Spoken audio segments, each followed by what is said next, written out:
Hi, this is Dennis with Second Chance Tackle. We're back at our pandemic projects. This project today is going to be an interesting one. It's a smaller reel. It's a Corona, and it's by South Bend, I believe. Yep, it's a South Bend C410 Corona. This one's got a click. Also has a very unsteady on-off button here. It says it's a 4-ball bearing reel. It's a light reel. It's probably got, it takes 130 yards of 4-pound or 100 yards of 6-pound line. So it's a 4/6/8, so that puts it around the 20 size fishing reel. And we're going to take this apart, show you how it's made, how to service it, and hopefully get rid of that little click, click, click going on in there. And we can see that there's a lot of dirt inside the spool, so we'll go clean that one up in a little bit. And you'll notice a couple of things as we get started here. The first thing is that I wear a protective glove. I use a parts tray, which is the bottom of a milk jug, for all the pieces and parts that I take off.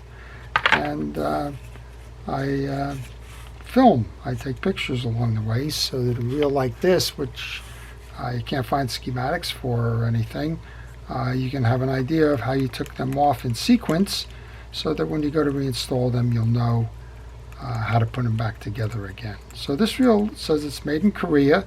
My guess is that probably makes it a 1990s kind of a reel. Most of the Korean production got moved to China, like everything else seems to in the fishing reel industry in the 2000s. So I'm going to guess that this reel is about 25 years old. It could be newer, I'm not sure. And it does say it's a 4-ball bearing reel, which would make it a decent reel. We'll find out where those ball bearings are. So I just cleaned off the shaft. There was a little bit of dried grease on it. I think that's what we're going to find throughout this reel, is a lot of dried grease. So when you go to remove the side plate, you want to look up here. If there's a line or a break in the case here, you don't have to remove the rotor, but if it's tucked underneath like this one is, that rotor has to come off.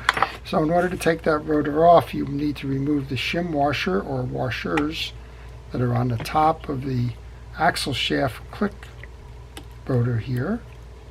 Just going to use a utility knife here to separate that. That shim washer controls the line spooling up top, so don't lose that. Then the click rotor should slide off. And again, take pictures along the way so that you know what you're doing here. And then we have a small, maybe a 10 millimeter. Let's try the 10 millimeter and see if that works. Yep, that works. And I just started by moving it this way. I noticed it tightened it. So this comes off in a clockwise fashion rather than the counterclockwise fashion that we're typically used to seeing on fishing reels. So just note that if you can't move the nut, try turning it in the other direction on these rotors. So what I'm noticing now is there's just a lot of dried grease and oil, so I'm thinking a good portion of what's going on here has to do with lack of lubrication on a 25-year-old reel. While speaking of lubrication, I'm going to put a little bit of WD-40 type penetrating oil. It's not WD-40, it's the Ace Hardware version of it. I'm going to put that into the seams of the bail. We're going to work that bail just to make sure that it's working fine. And then we're just going to remove the rotor by pulling up and placing that off to the side. Once you do that, then you can remove the case. These have 3 Phillips head screwdrivers, screws, which we'll take off with. A lot of people ask me what this one is. I believe this is the number 1 Phillips head screwdriver. It's the smaller, not micro, but it's a smaller bit in the sizing. And we're going to take those 3.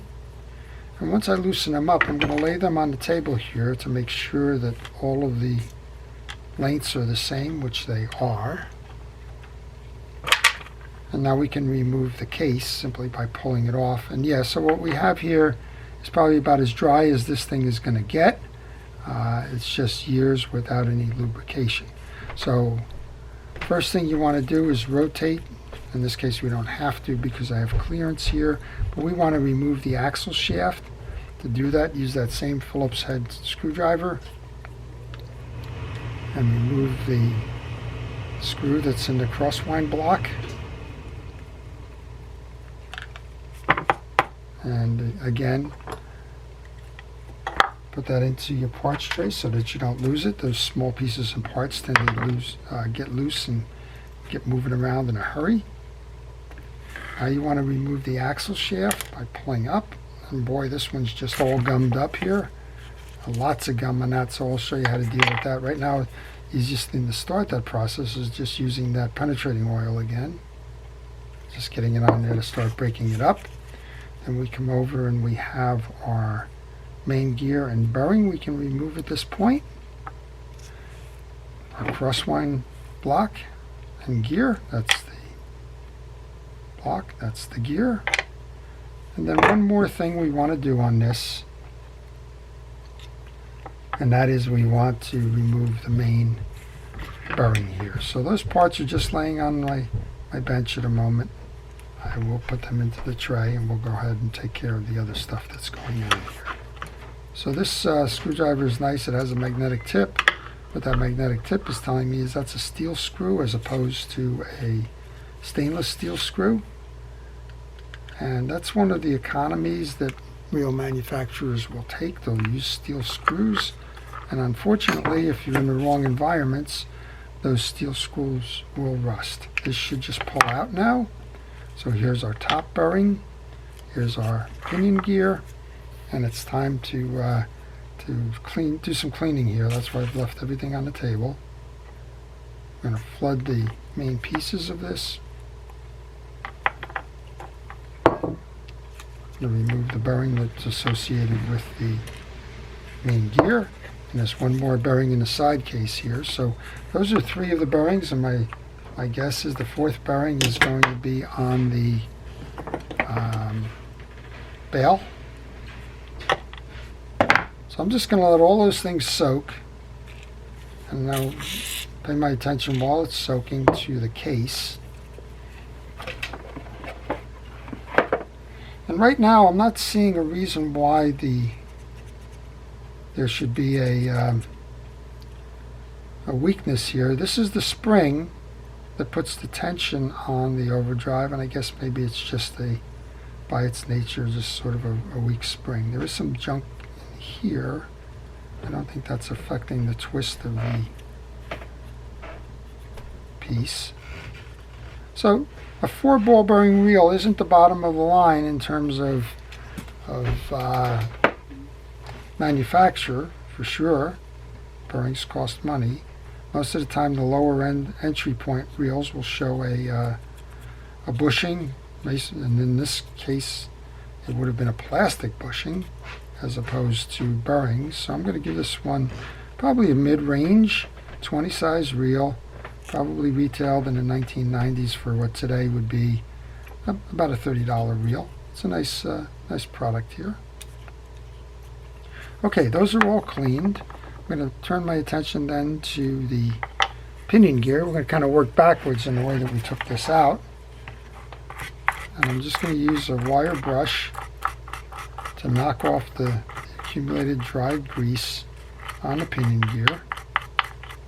That seems to be working fine, but if you, let's say it was really stuck, go ahead and use a toothpick, or in this case I have a metal pick that's sort of like a toothpick, and run it down the channels here. You want to make sure that all that dried grease gets out, because you're going to need that for smooth performance. If you leave a hunk of dried grease in there, then every time the teeth comes by and it's that turn in the slot to move, it's going to kind of bump or slow down. So I'll take a paper towel to clean off all the residue. We have a nice clean pinion gear again, and this is the main gear that went on the pinion. Just gonna make sure that that spins nicely. I'm going to wipe off any of the dirt that might have been on there, and now we can kind of lube this up and get this back where it came from so that we don't lose track of the pieces and the parts that we're working on. I'm using a Penn Precision reel grease. That's the blue grease that I use. It works on all reels. This one's a South Bend, but you don't need South Bend grease. A Penn or any other fishing reel grease is what you need. I'll load that up. And I'm going to make sure it gets a nice coating of grease on the teeth of the pinion gear. And we can go reinstall that and get that out of the way. Push back in. I left those 2 screws that are on the table here as the tie down screws for that assembly, so let's go ahead and do that. This is somewhat of a traditional fishing reel design. If you can't get the schematic, just kind of look around for maybe a Shakespeare or something. There's not a lot of difference in the designs. They are different companies, but in this case, if you can find a schematic for that, or a Daiwa reel or any of those, you'll be fine with it. This is the axle shaft. This is what was definitely difficult coming out. So I'm using steel wool to get the shellacked grease off of that. And we can start reinstalling here. We have the ball bearing that came out of the side case in the back. So let's go ahead and put that back where it came from. Belongs in the back here. I'm going to give that a nice drink with Real X fishing oil, reel oil. It's a synthetic oil that is meant for fishing reels. Folks ask me, can I use substitutes? Can I use 3-in-1? Can I use gun oil? Can I use other things? And my basic advice is stick to the fishing reel oils and greases. It's just an easier thing to do, and it's meant for fishing reels. So you can see here as I'm cleaning the main gear now that there's an awful lot of dried grease in there, and there's no question that that has been what the performance issues have been. So let's just take care of that. Notice the 2 holes in the gear. The 2 holes in the gear are a viewer, and you'll notice that there is a V-slot in this plastic piece here. This V-slot is going to intersect with this little point right here on the anti-reverse gear. It's a clip that's going to intersect with this one on the main gear. You can see it going there. You need to get that point into the 2 slots on this gear, and the way that you do that is by aligning that gear for a sighting through here, and then you look and melt that together. We'll do that in just a moment. Okay, we've cleaned up the crosswind gear. We're inspecting the teeth to make sure that they're all there in uniform and not bent or chipped or cracked in any regard. A good coating of grease onto all sides of this gear, because all sides play a role in how this is going to work. Once we do that, we want to put that onto the stud, and we want to make sure that this point, which the crosswind block is going to ride on, is low. Okay, crosswind block, same thing. We've cleaned it up. And just a little bit of junk stuck in that slot there. We want to get new grease onto the slot in the face. And now we can put that over the stud. This is where pictures help. If you didn't know that's the way it goes, you could go back to your pictures and say what was the orientation on this when it came out. Okay, now we're going to take our main gear, doing the same thing. We're checking all the teeth, making sure it's clean. A little bit more of that older grease in there, so we'll get that out. I'm going to align that V-centered piece. I'm going to get to my grease again, make sure that we get a nice grease load onto the main gear. And now we're going to look through this window to align that angular piece with the point on that anti-reverse, and we did it. And it's hard for you to see that we did it, but we did it. I'm going to take the side plate bearing. Oil that. Oops, before I do that, there's a shim that goes between the main gear and that side plate bearing, so we'll go ahead and put that on. And now we can put the axle shaft in. We've cleaned it, it should go in easier. We want to get just a light coating of oil, grease on there, not oil, so that it slides in easy enough. Look for the flat part of the downside of the axle shaft. That's going to face forward as we go through the main gear. Oh, that just slides in like a hot knife on butter right now. And then when you get down to the bottom here, you need to align that hole so that you can put the crosswind screw into it. And then you can go to your parts tray, because that's a convenient place to put all these things. Back in, load that screw, and then tighten that down. So while I'm doing this, I want to take a moment of special thanks to all of the healthcare workers, frontline essential employees, and everybody who's got a role in keeping us safe during the pandemic. Your efforts are truly outstanding. I just saw a story on the news where a lot of the people that put up with phase 1 of this terrible disease are actually dropping out of the labor force now for fear that they got lucky the first time and won't be so lucky the second time. And that's kind of a horrible situation to be in. So know that everything that you're doing is appreciated, and we would be in far worse condition if it wasn't for your efforts. So thank you very much. Okay, there's 2 studs on this. They're going to go in those holes here. There's 3 screws, and there's this little angular piece which is actually going to fit in that spring slot there. So let's go ahead and put the case back on. You get the 3 screws, which we know are the same, so they can go in any part. And that's one of the nice things about keeping a parts tray. Not only do you know that they're there, but you know when you're done, if there's any pieces left over that you didn't do the assembly properly, and that you need to go back and check for what went wrong there. Okay, that's 1. Here's 2. Now, I like to do these with manual screwdrivers like this one. Some folks ask about using the battery-powered ones. I don't recommend it. They have a lot of torque in them. If you don't have the dexterity in your hand to do that, well, do it, but leave the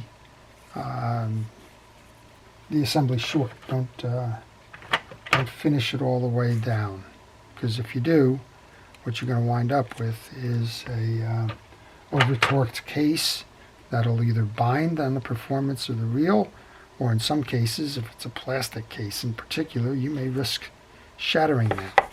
Okay, so we put the click rotor back in. That's going to let you know that your drag is backpedaling, and we put the spool adjuster in. That's going to do with the height of the spool. I'm going to grab the handle now. And what I'm pretty sure, when I was hearing that click before, what I'm pretty sure that click is the little hammer head on that anti-reverse just hitting the pinion gear, and it's kind of a design thing then in that regard. All right, this comes back on. We can grab our rotor.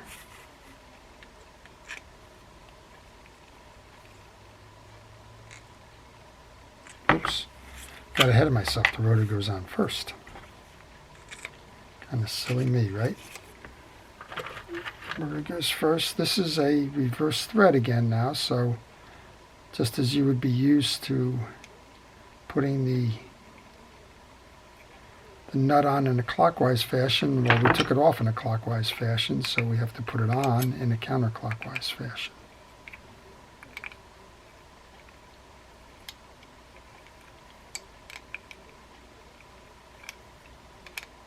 And we're almost there. There's one little counterweight on this thing that's just making it a little tough to get around. There we go.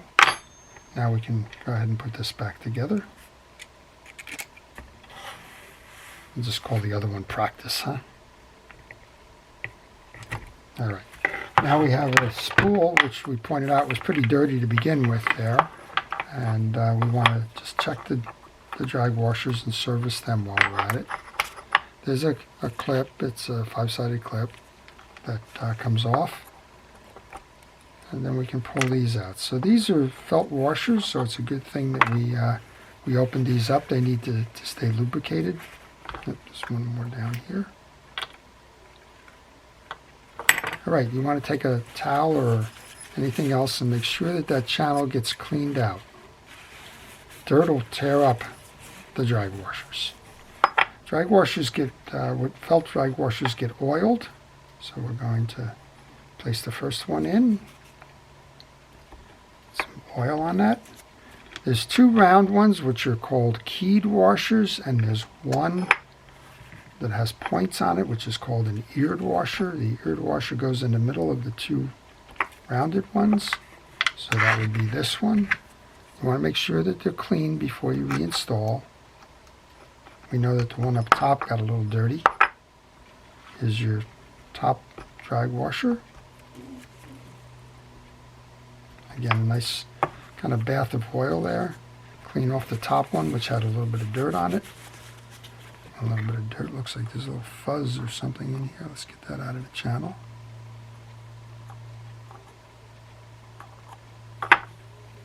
And then we can put the last one of these in. Reinstall the little clip ring.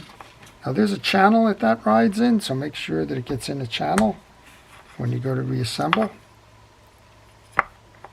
Otherwise it'll pop out and you'll lose it. That's only a retaining clip. It has nothing to do with the drag itself in terms of performance, but it does hold all your drags in place, so that's a good thing to do. All right, take the spool, put that back on. Take our adjuster.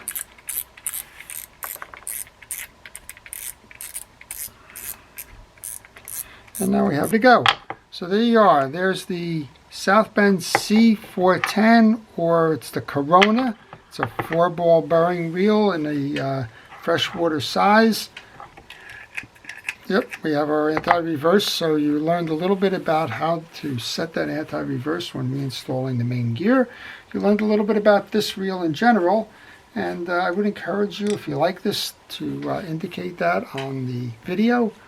And please stay tuned by more. The best way to do that is by subscribing and hitting the notification button so that you don't miss any of these projects that I post. And finally, if you have any questions, leave them in the comments section. I'll be happy to answer them. And also, if you have a reel that needs to be repaired and you're not interested in doing it yourself, well then contact me and I'll provide you with my repair services information. So this is Dennis with Second Chance Tackle. Thank you for watching.